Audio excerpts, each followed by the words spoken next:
નમસ્કાર, આપનું સ્વાગત છે ગુજરાતનો અવાજ ચેનલ ઉપર અને હું છું આપની સાથે પત્રકાર કાજલ સુવા। રાજુ કરપડાની આજે વિસાવદર ખાતે એક સભા હતી અને કિસાન સંકલ્પ યાત્રા લઈને તેઓ નીકળ્યા છે। ત્યારે આમ આદમી પાર્ટીના કેટલાક કાર્યકર્તાઓએ આજે રાજુભાઈની સભામાં રાજીનામું આપ્યું છે। સર્વપ્રથમ તો મારે એ જાણવું છે કે રાજીનામાનું કારણ શું છે?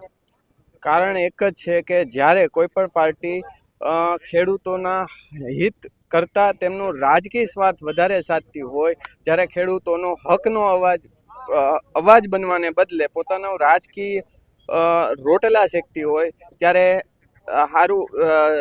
સાચો માર્ગ એ જ હોય તો તેમનાથી દૂર થવું જોઈએ। અને આમ આદમી પાર્ટી હાલમાં એ જ કર્યું।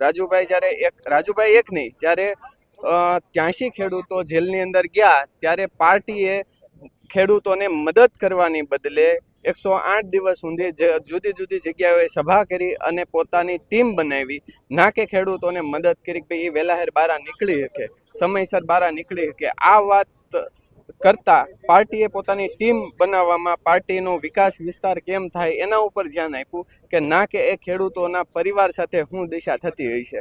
અને જ્યારે એ પરિવાર બહાર આવ્યા ત્યારે એને સાંત્વના આપવાની બદલે ગાળીઓ આજે દેવામાં આવે, ગદ્દાર કહેવામાં આવે, તો આવી પાર્ટી સાથે ખેડૂત ક્યારે પણ ન હોઈ શકે।